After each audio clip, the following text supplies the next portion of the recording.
Olá, pessoas! Sejam bem-vindos ao programa Psicologia da Alma. O nosso tema hoje é Fé e Ciência. A nossa convidada é fisioterapeuta há 9 anos. Ela tem uma clínica de reabilitação chamada CRIAR e desenvolve, trabalha com uma técnica chamada PEDSUI, de reabilitação. Conosco, Alanda. Tudo bem, doutor Cláudio? É um prazer, uma alegria poder estar com você, né? E a gente, assim, deseja que você esclareça para nós que técnica é essa, como que surgiu, você é fisioterapeuta. Como que foi desenvolvendo esse processo na sua vida de ajudar as pessoas e trazer a fé nesse contexto? Bom, eu sou fisioterapeuta há 9 anos. Minha mãe é terapeuta ocupacional, ela trabalha nessa parte com crianças com alguma dificuldade neurológica, então acabou sendo inerente Uhum. para mim entrar nessa área também.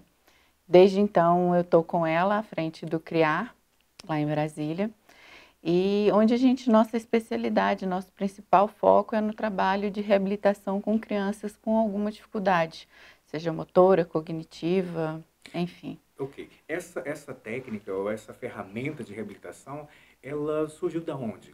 Como apareceu? E ela é antiga, é nova? Como é que é isso? Ela surgiu através de um pai, é brasileiro, mas que mora nos Estados Unidos. Ele tem um filho com paralisia cerebral. Surgiu da necessidade dele de buscar algo a mais na reabilitação do filho.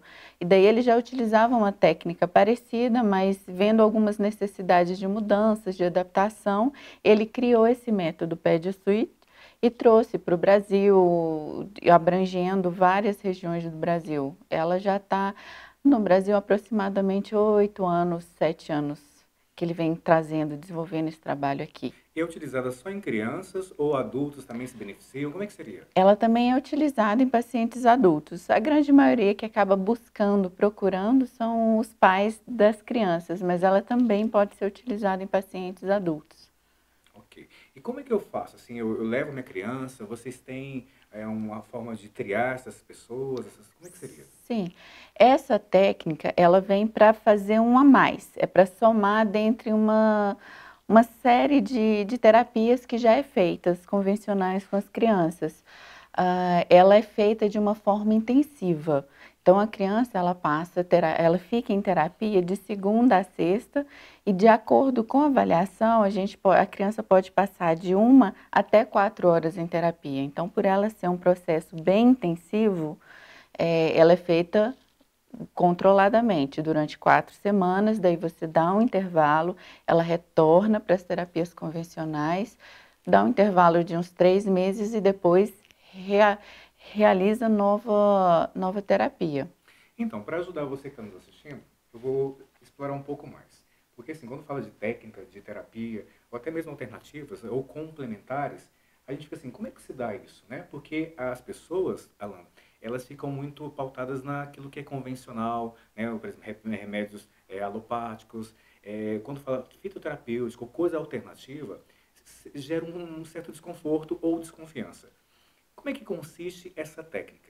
Ela tem algo específico? Ela usa medicação? Ou só a questão de exercícios fisioterapêuticos? Como é que seria ela? Existe algum tipo de novidade que as pessoas têm que ser preparadas? Como é que seria?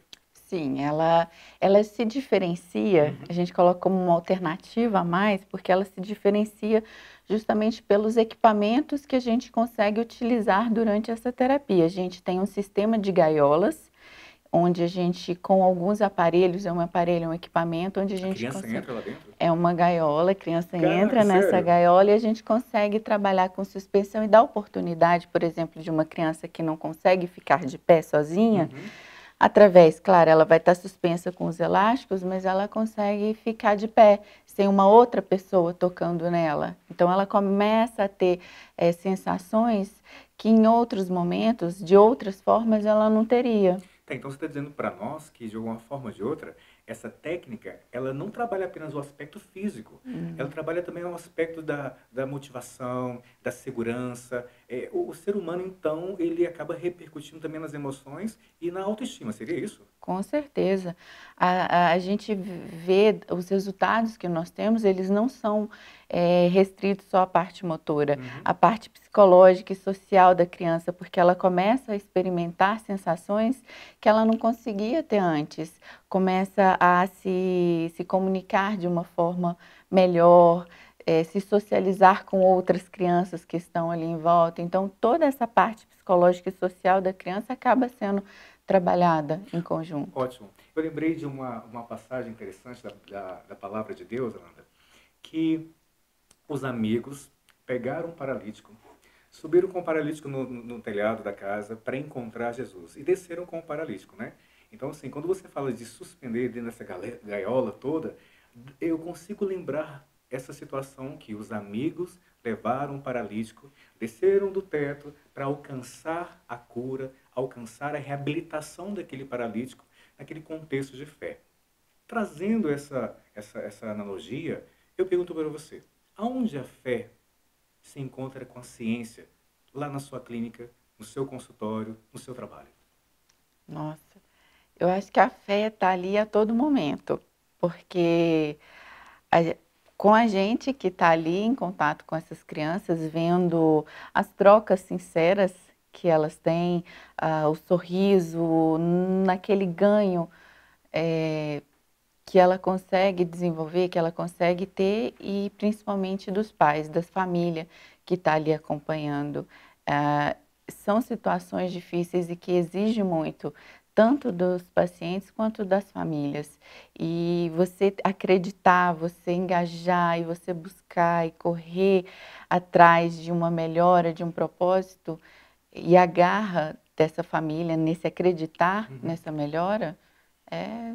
Interessante você estar falando, a gente entende que a doença, ela não só prejudica ou adoece o próprio doente em si, mas toda uma família, né? Imagine só essas crianças ou esses adultos tomados de síndromes, de problemas motores, enfim. Quando você vai dizendo isso para mim, eu consigo entender que a reabilitação não passa apenas pela criança ou pelo doente, mas ela também alcança as famílias. É isso que acontece? É, a família está totalmente envolvida na parte de reabilitação em todos os momentos, em todas as ocasiões. Então, a cada melhora, a cada ganho, a renovação da fé dessa família nesse desenvolvimento, nessa melhora desse paciente, é um gás a mais, é uma energia a mais para Uhum. continuar essa luta. Houve algum caso clínico que você, porque nós somos da área da saúde, a gente trabalha com vários casos clínicos, e eu acredito que você também tenha trabalhado com vários. Houve algum caso clínico que chamou sua atenção, que mobilizou e, de uma forma ou de outra, reabilitou você como ser humano? Vários. Apenas um. Coloque para nós. Nós temos um caso de uma família que eles se mobilizaram, fizeram campanhas para conseguir que o filho deles fizesse uma cirurgia que era indispensável para a realização dessa terapia, inclusive, e para que ele conseguisse trocar passos, conseguisse melhorar esse, esse ganho motor dele, do caminhar, que é tão esperado, que é tão importante. A família conseguiu se mobilizar, conseguiu o dinheiro, fez essa cirurgia, conseguiu que o plano pagasse essa terapia para eles e hoje o menino está em plena evolução, consegue hoje já trocar os passos com o auxílio do andador, mas conseguiu melhorar bastante. E a felicidade e a alegria dele de conseguir, a cada conquista dele, ele Uhum. vê o quanto ele melhora. E qual foi o aprendizado que você, como ser humano e como profissional, teve diante desse caso? Eu acho que a gente dá às vezes importância a coisas muito pequenas. A gente se preocupa com coisas muito fúteis às vezes. Quando o que realmente a gente deveria se importar e quanto o que é realmente importante, o que traz alegria, são coisas tão simples e tão fáceis de se ter, tá em acesso, muito fácil. Olha que interessante. Você que está nos ouvindo, a Landa traz para nós essa compreensão, que a gente deixa de dar importância a tantas desimportâncias na vida, tanta coisa que não tem tanto valor, quando a gente se coloca a ajudar alguém. Esse trabalho de ajudar, de estender a mão, de reabilitar o outro emocionalmente ou a nível motor, faz com que a gente saia da nossa realidade e enxergue a realidade do outro. E a gente entenda que existem coisas muito mais valorosas do que apenas os nossos problemas, as nossas realidades. Eu quero que você entenda hoje, com esse programa, Fé e Ciência, que é a possibilidade de ajudar o outro, seja profissionalmente, no seu trabalho, como profissional, é possível levar qualidade e decência e, de alguma forma ou de outra, é uma vida mais interessante para quem você ajuda no seu trabalho. É isso? É isso. Vamos falar agora, tem um momento agora no nosso programa, que é o Psicologia na Rua.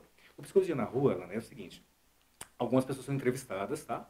E o tema nosso, que é fé e ciência, vai ser abordado por elas, questionado por elas, e elas vão querer tirar dúvidas, perguntar alguma coisa nesse sentido, tá? Então, vamos para as ruas, o Psicologia da Alma.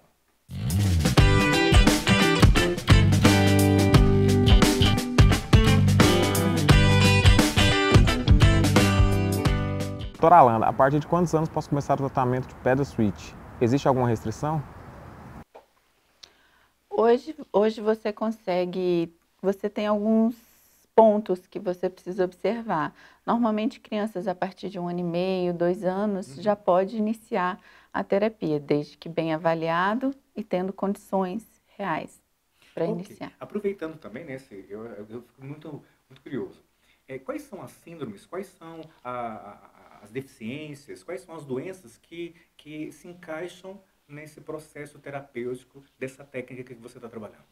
Bom, as indicações para essa terapia são crianças com paralisia cerebral, síndromes de Down, diversas síndromes e alterações que causam algum atraso motor.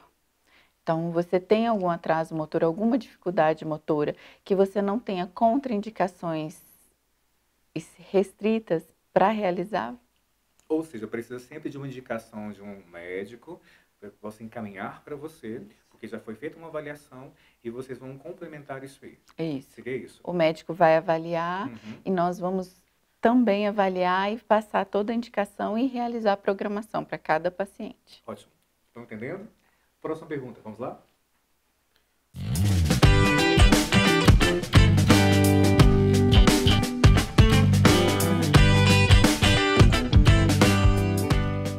Doutora Alana, o tratamento é feito principalmente para crianças? Não, o tratamento ele pode ser realizado tanto com pacientes adultos quanto infantil. Não tem um limite de idade, desde que seja bem indicado. Ok. Então, para você que tem o seu filho, né, uma coisa que eu sempre oriento para os meus pacientes, qualquer tipo de limite, síndrome, algum problema nesse sentido motor, ou qualquer coisa que envolva a saúde, buscar de forma precoce sempre será mais interessante. Porque quanto mais precoce descoberto, maior a possibilidade de reabilitação, não é assim? Com certeza. Quanto mais cedo a gente consegue iniciar esse trabalho de reabilitação e quanto mais cedo a gente consegue impedir que alterações como deformidades, perdas, que são depois difíceis de serem alcançadas, então quanto mais cedo a gente conseguir intervir, melhor é o nosso resultado. Ok. Próxima pergunta no Psicologia da Alma na Rua.